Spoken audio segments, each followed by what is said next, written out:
Ryan, tukoy na ba ng mga otoridad kung papaano nakatakas itong Chinese national? Aga hanggang ngayon ay hindi pa malaman ng mga otoridad kung paano talaga nakatakas itong Chinese national dito sa gusali na bantay sarado naman ng mga otoridad. Walang palulusutin sa mga makikita nga may kapabayaan sa pagtakas ng isang Chinese national ang Department of Justice kapag napatunayang may pagkukulang ang mga otoridad na nagbabantay sa SA Revendel Global Gaming Corporation sa Pasay City. Ayon kay Justice Secretary Crispin Remulla, iniimbestigahan na nilang mabuti ang pangyayari. Yes, kaya nga under investigation yan. Hindi namin palulusutin to.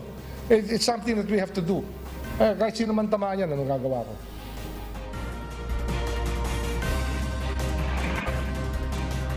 Sa impormasyong natanggap ng Department of Justice sa pagkakakilanlan ng nakatakas na Chinese national na maaari umano na isa ito sa pasimuno sa scam.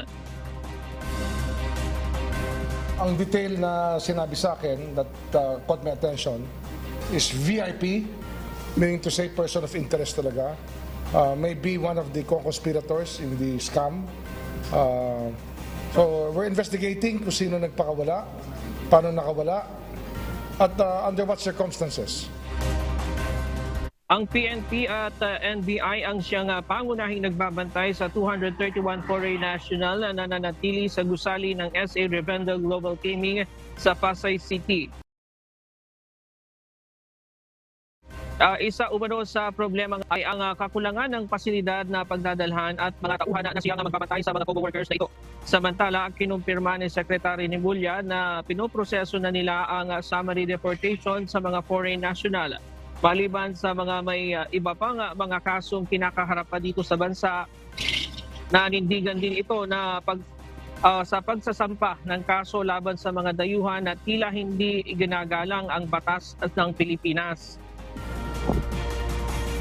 Imagine, nahuli mo na sa Las Piñas, hindi pa rin ginalang yung sistema natin, lumipat pa sa Pasay.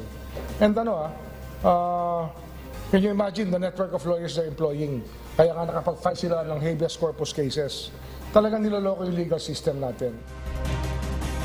Ang Bureau of Immigration naglabas na ng commitment order na ilipat na sa BJMP facility sa Pasay City ang 27 foreign national. Habang sa Immigration Detention Cell naman, pinalilipat ang 8 high-value foreign national. Yan muna ang latest live mula dito sa Quezon City. Balik sa iyo, Aga. Maraming salamat, Ryan Lacanlale.